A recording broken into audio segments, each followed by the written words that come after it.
Hello guys, तो next part start होता है यहाँ से कि शॉमिक अपनी मॉम के पास बैठती है और उन्हें बताती है कि जिस प्रोग्राम के ऊपर मैं काम कर रही थी उसे सस्पेंड कर दिया गया है। इसकी मॉम इसकी बात सुन रही होती है कि इतने में यांगज़ो यहाँ पर आ जाता है और छुपकर इन दोनों की बातें सुनने लगता है। ये शॉमिक से कहती है कि तुम यांगज़ो से हेल्प क्यों नहीं ले लेती, जिस पे शॉमिक कहती है कि नहीं, अब से मैं अपना काम खुद करना चाहती हूँ। तो यांगज़ो इनकी सारी बातें सुन रहा होता है, फिर वो यहाँ से चला जाता है।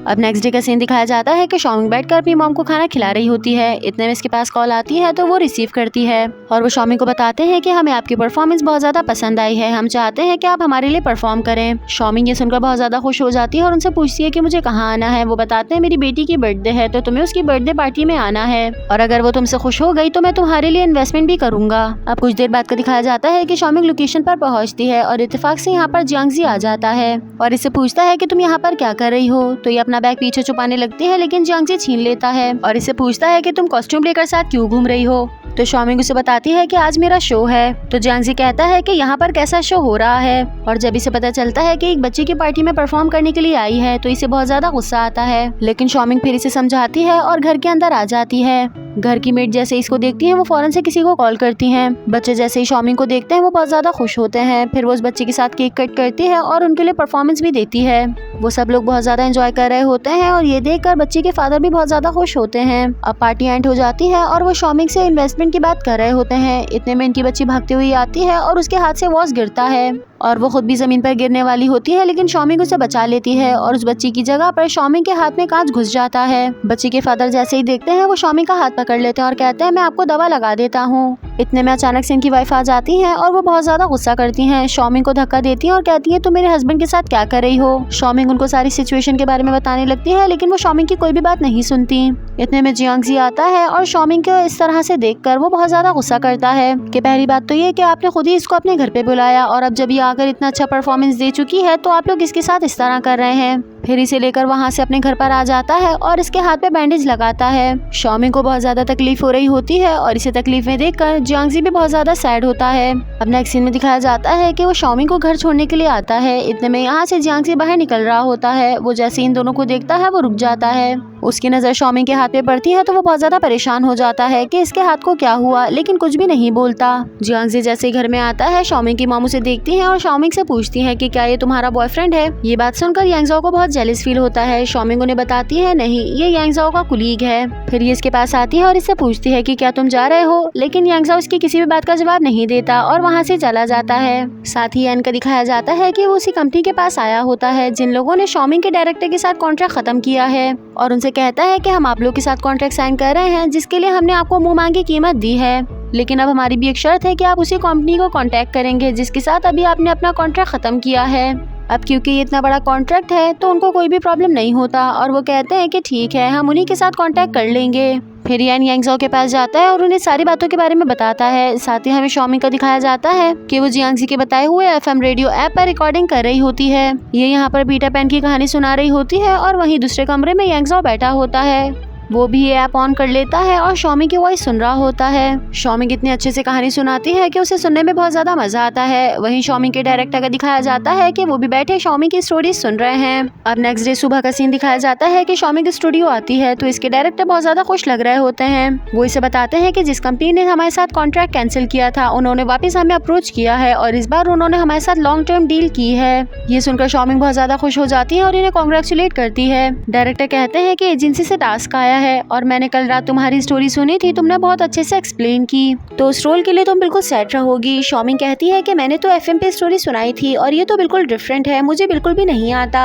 तो वो शॉमिक से कहते हैं कि तुम टेंशन ना लो, practice makes everything perfect. Director के इतने ज्यादा बोलने पर शॉमिक मान जाती है। फिर वो अपनी फ्रेंड के पास आती है और उसे मनाती है कि पीटर पैन वाले परफॉर्मेंस पे तो मेरा साथ दे दो। वो थोड़ा सा मना करती है लेकिन फिर भी वो मान जाती है।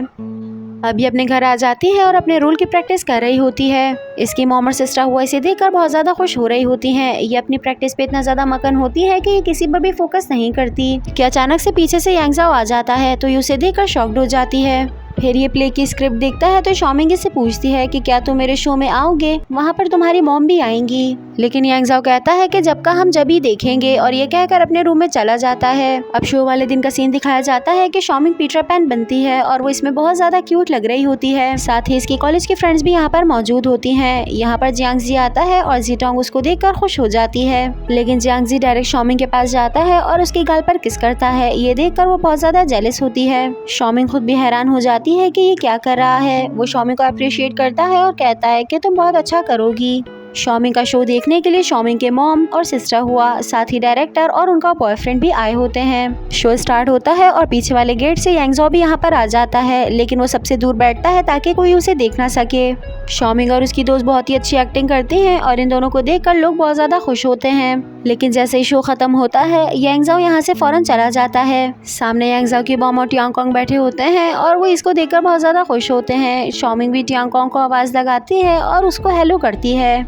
अब शो के बाद का सीन दिखाया जाता है कि ये लोग सेलिब्रेट करने के लिए रेस्टोरेंट आते हैं। शॉमिंग जियांगजी को टोस्ट करती है कि सब कुछ तुम्हारी वजह से ही मुमकिन हुआ है, क्योंकि तुम मेरी बहुत ज्यादा हेल्प करते हो। तो जियांगजी से मुस्कुराकर कहता है कि जब भी तुम्हें मेरी जरूरत पड़ेगी मैं हमेशा तुम्हारा साथ दूंगा। जीटाओ इनकी बात सुन रही होती है और उसे बहुत ज्यादा गुस्सा आ रहा होता है। अब रेस्टोरेंट के बाहर का सीन दिखाया जाता है कि ये लोग यहाँ से जा रहे होते हैं और तकरीबन सभी लोग ड्रंक होते हैं। जियांगजी शॉमिंग से कहता है कि मैं तुम्हें घर छोड़ देता हूँ, लेकिन वो कहती है नहीं, तुम जीटाओ को छोड़ दो। जीटाओ भी ड्रंक होने की एक्टिंग कर रही होती है और फौरन से जियांगजी को पकड़ लेती है। तो शॉमिंग कहती है ये बहुत ज्यादा ड्रंक है, तो प्लीज तुम इसका ख्याल रखना, मैं डॉक्टर के साथ घर पर चली जाऊंगी। अब नेक्स्ट सीन में दिखाया जाता है कि जियांगजी जीटाओ को उसके घर छोड़ने के लिए आता है। उसे बेड पे लिटा रहा होता है तो ये उसको पकड़ लेती है और उसके साथ इंटीमेट होने की कोशिश कर रही होती है। इतने में जियांगजी के पास कॉल आती है। वो फौरन से कॉल को उठाता है तो ये शॉमिंग की होती है और वो जीटाओ के बारे में पूछती है कि क्या तुमने उसको घर पर छोड़ दिया। तो जियांगजी जवाब देता है कि हाँ, मैंने उसे घर छोड़ दिया था, अब वो सो गई है। जीटाओ इसके पास आ जाती है और फिर से इसके साथ बदतमीजी करने की कोशिश करती है। जियांगजी भी इसके करीब आने लगता है तो ये देखकर खुश हो जाती है, लेकिन जियांगजी से कहता है कि तुम अपनी हद में रहो और इसे बेड पर फेंक कर वो यहाँ से चला जाता है। जीटाओ उसको बहुत रोकने की कोशिश करती है, लेकिन वो नहीं रुकता। ये देखकर जीटाओ को बहुत ज्यादा गुस्सा आता है।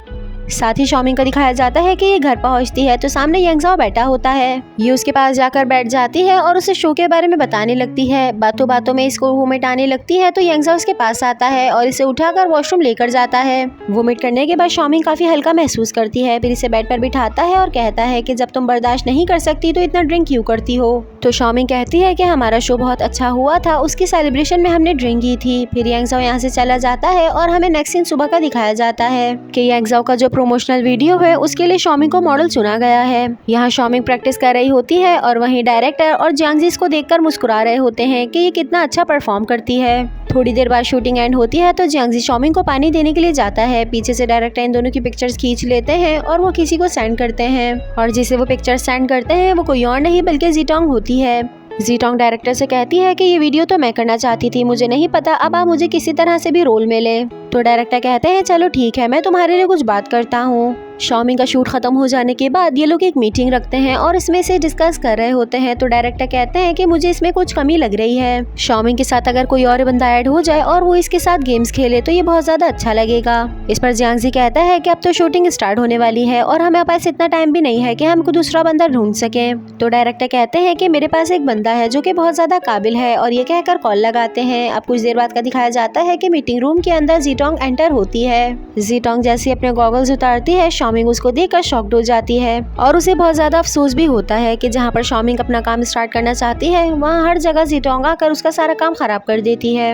अब नेक्स्ट सीन घर का दिखाया जाता है कि शॉमिंग यहाँ पर बैठकर कुछ सोच रही होती है। इतने में यांगजाओ यहाँ पर आ जाता है और इससे कहता है कि कल तो तुम्हें शूटिंग पर जाना है तो तुम रेस्ट क्यों नहीं कर रही। शॉमिंग कहती है कि मुझे नींद नहीं आ रही और उससे पूछती है कि क्या कोई इंसान अपने चेहरे पे अच्छाई का मार्क्स लगाकर आपको धोखा दे सकता है। जैसे सामने से देखकर उसे ऐसा लगे कि उससे अच्छा कोई भी नहीं है, लेकिन वो अंदर ही अंदर आपके बारे में कुछ सोच रहा हो। इस पर यांगजाओ कहता है कि मेरे पास इतना टाइम नहीं है कि मैं लोगों के दिमाग पढ़ूं, मैं बस उसी चीज पे यकीन रखता हूँ जो मैं अपनी आंखों से देखता हूँ। अब नेक्स्ट डे का सीन दिखाया जाता है कि ये लोग यहाँ पर शूट करने के लिए आए होते हैं और होटल में शॉमिंग और जीटोंग एक कमरे में रुकती हैं। शॉमिंग जैसे ही रूम में आती है जीटोंग फौरन एक्टिंग स्टार्ट कर देती है और कहती है कि मेरे पेट में बहुत ज्यादा दर्द हो रहा है। शॉमिंग इसे देखकर बहुत परेशान हो जाती है और वो फौरन इसके लिए मेडिसिन लेने जाती है, लेकिन जल्दी जल्दी में वो अपना मोबाइल और डोर की कीज यहीं पर भूल जाती है। इसके जाने के बाद जीटोंग दिल में सोचती है कि अब मैं तुम्हें मजा अच्छा खाऊंगी और तुम्हें बताऊंगी कि मैं क्या चीज हूँ। अब रास्ते का सीन दिखाया जाता है कि बहुत ज्यादा सर्दी के बावजूद भी शॉमिंग इसके लिए दवा ढूंढ रही होती है। किस्मत से सामने एक फार्मेसी होती है तो शॉमिंग उसमें चली जाती है, इसके लिए दवाइयाँ लेती है और साथ ही कुछ जूसेस भी। फिर होटल वापस आती है और गेट के आगे खड़े होकर जैसे ही वो अपनी जेब में हाथ डालती है उसे याद आता है कि मैं तो अपनी कीज अंदर ही भूल गई थी। फिर ये बहुत ज्यादा गेट बजाती है लेकिन ज़ीटोंग गेट नहीं खोलती। फिर ये मैनेजमेंट के पास आती है और उनसे एक नई की इशू कराती है। वो की लेकर जाती है और गेट पर प्रेस करती है और जैसे ही वो गेट खोलती है शॉमिंग ये देखकर हैरान हो जाती है कि ज़ीटोंग ने अंदर से गेट को लॉक किया हुआ है। और शॉमिंग को समझ आ जाता है कि ज़ीटोंग ने ये सब कुछ जो भी किया है वो सब उसने जानबूझकर किया था। इसे ही सुनकर बहुत ज़्यादा अफसोस होता है और वो रूम के बाहर बैठ जाती है। और इत्तेफाक से जियांग यहाँ से गुजर रहा होता है तो वो जैसे ही शॉमिंग को देखता है वो उसके पास आ जाता है और इससे पूछता है कि तुम्हें क्या हुआ, तुम यहाँ पर क्यों बैठी हो। तो ये से झूठ बोल देती है कि मैं सामान लेने के लिए बाहर गई थी और मैं अपनी रूम की कीज अंदर ही भूल गई। जियांग इसके हाथों में देखता है तो वहीं पर रूम की कीज रखी होती हैं। फिर जाकर गेट बजाने लगता है तो इसे नजर आता है कि ज़ीटोंग ने गेट को अंदर से ही लॉक किया हुआ है और ये देखकर वो ज़ीटोंग की सारी हरकतों को समझ जाता है। फिर शॉमिंग को कहता है मेरे साथ चलो और इसे मैनेजमेंट के पास लेकर आकर अपने नाम पर एक और कमरा बुक करवाता है।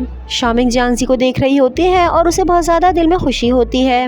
अब कुछ देर बाद का दिखाया जाता है कि शॉमिंग को उसके रूम में लेकर आता है। शॉमिंग गेट बंद करने लगती है तो ये गेट पर हाथ रख लेता है कि अगर तुम अकेले सोगी तो तुम्हें डर लगेगा, अगर तुम चाहो तो मैं तुम्हें कंपनी दे सकता हूँ। शॉमिंग ये सुनकर हंसने लग जाती है और गेट बंद कर लेती है। अब नेक्स्ट दिन सुबह का दिखाया जाता है कि जियांग शॉमिंग के रूम के बाहर आता है और उसका गेट बजाने लगता है। इतने में ज़ीटोंग अपने रूम से निकलती है और इसके पास आती है और पूछती है कि तुम यहाँ पर क्या कर रहे हो। और अचानक से शॉमिंग गेट खोलती है तो ज़ीटोंग उसको देखकर हैरान हो जाती है। फिर उसे पूछती है कि क्या तुम इस रूम में सोई थी। शॉमिंग बहुत सैडली बोलती है कि कल रात जब मैं तुम्हारे लिए मेडिसिन लेकर आई थी तो मैंने गेट बहुत ज्यादा बजाया लेकिन तुमने गेट नहीं खोला। इतने में वहाँ पर जियांग आ गया और उसने मुझे इस कमरे में स्टे करवाया। ये जैसे ही सुनती है वो फौरन जियांग की तरफ देखती है और फौरन से शॉमिंग का हाथ पकड़कर एक्टिंग स्टार्ट कर देती है कि जब तुम गई थी मेरे पेट में बहुत ज्यादा दर्द हो रहा था और उसी में मैं सो गई। जियांग कहता है कि सोच समझ के बोला करो क्योंकि इंसान के अल्फाज ही उसके लिए बर्बादी लेकर आते हैं। तो ज़ीटोंग उसका हाथ पकड़ती है और इसे मनाने लगती है कि प्लीज तुम मुझसे नाराज ना हो।